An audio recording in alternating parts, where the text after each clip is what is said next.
Welcome to Lotus Lane Daily. I'm glad you're here. Today's wisdom is for anyone going through something hard. You know that feeling when you wake up and the first thing your brain does is reach for the thing you told yourself you were done with? The phone, the cigarette, the drink, the food you swore off, the loop of anxious thoughts, the person you should have stopped texting months ago. It is not even a decision.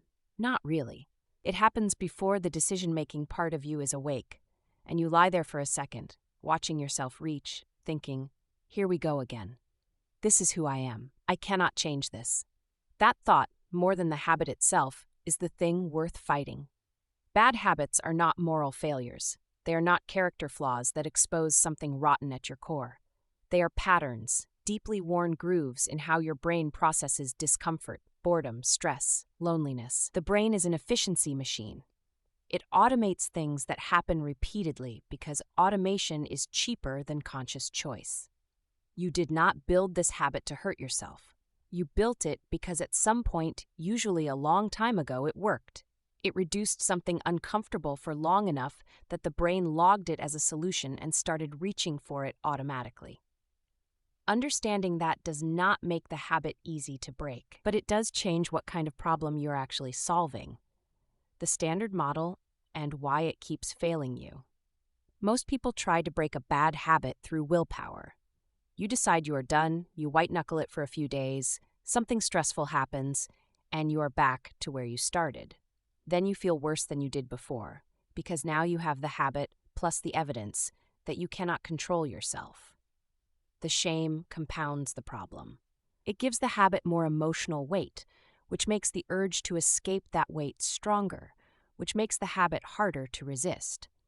This is the trap that most advice about habits ignores. It tells you to try harder, have more discipline, build better routines. What it does not tell you is that willpower is a finite resource, and using it against an automated behavior in a moment of stress is a losing battle almost every time. You're not failing because you lack discipline. You're failing because you are using the wrong tool for the problem. What actually works is less romantic than willpower.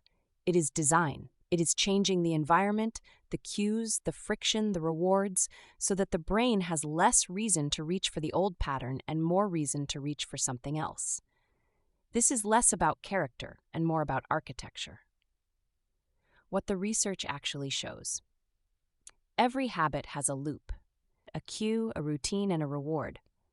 The cue triggers the urge. The routine is the behavior. The reward is what the brain is actually after.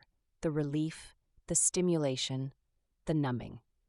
If you only try to eliminate the routine without addressing the cue or finding a different route to the reward, the loop stays intact and keeps reasserting itself under pressure. This means the question worth asking is not just how do I stop doing this, but what is this doing for me? Smoking is often anxiety management. Doom scrolling is often loneliness management. Emotional eating is emotional regulation in the absence of other tools. Once you can see the function clearly, you can start looking for a less costly way to perform the same function. Friction is your friend. The most effective environmental change is increasing the distance between you and the cue, not relying on your future self to resist in the moment, but making the moment harder to arrive at. Put the phone in another room. Do not keep the thing in the house. Every added step is a small window for a different choice. And replacement matters more than removal. The brain does not handle a vacuum well. Put something else in the slot, a walk instead of a cigarette, a 2-minute breathing exercise instead of the phone at 11 p.m. The replacement does not need to be as good as the habit at first. It just needs to exist. The part about failure nobody prepares you for. You are going to slip, multiple times, probably. This is not a prediction of defeat. It is the statistical reality of how behavior change works. The average person trying to quit smoking makes several genuine attempts before it sticks. The single factor that most predicts eventual success is not how little you slip, but how quickly you recover after slipping.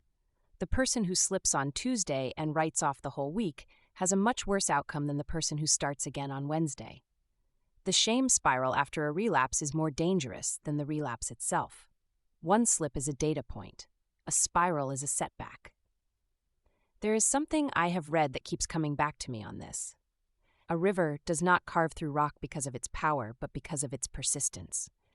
Habit change is exactly that, not a dramatic force of will, steady, consistent pressure over time.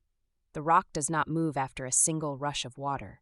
It moves because the water kept coming back to the same place. Something else that is true but hard to hold on to in the dark days.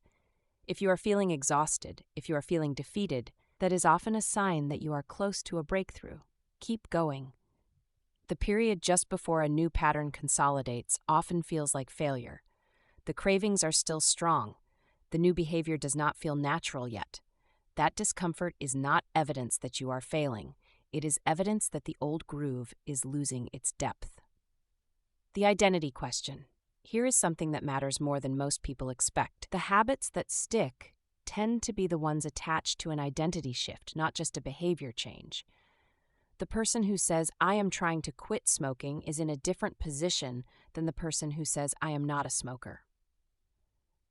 The first framing treats the habit as something external being resisted.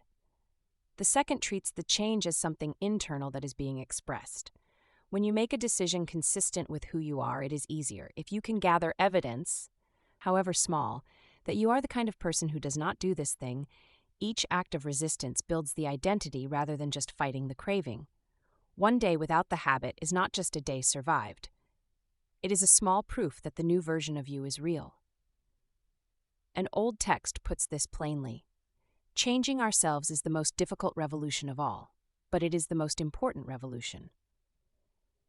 The person you are becoming when you do this work is shaped in the trying, not just the succeeding. Each attempt, even the failed ones, is making a different kind of person than the person who never tried. A few things that actually help. Name what the habit is doing for you, not just what it is costing you. The costs are obvious, which is why you want to stop. But if you do not understand the function, you are fighting blind. When do I reach for this? What am I feeling right before? What does it make go away? That is the information you need. Change the environment before the craving hits. Do not rely on resisting in the moment. Make the moment harder to arrive at. Willpower works better when it is not being tested. Treat the first 3 weeks differently. Early habit change is neurologically different from later stages. The cravings are strongest when the old pattern is being disrupted and the new one is not yet grooved. Reduce other stressors and protect your energy during this window. Tell one person who will not let it become your whole identity. Accountability helps. You want a witness, not a judge. Someone who responds to a slip with, "Okay, tomorrow," rather than either enabling it or catastrophizing. Keep the recovery short after a slip. Hours, not days. The window between a slip and resuming the attempt is where most people lose the whole thing. That window is yours to control, even when the rest of it does not feel like it. You are doing something genuinely hard. The brain does not change its routines easily or willingly. It's going to argue with you. It is going to tell you that you are tired, that just this once is fine, that you are a person who does this and always will be. None of that is true. It is just the old pattern protecting itself. Keep coming back. The water carves the rock. You are the water. That's the wisdom for today. If something here landed for you, share it with one person who might need to hear it too. Take it slow. I'll see you tomorrow on Lotus Lane Daily.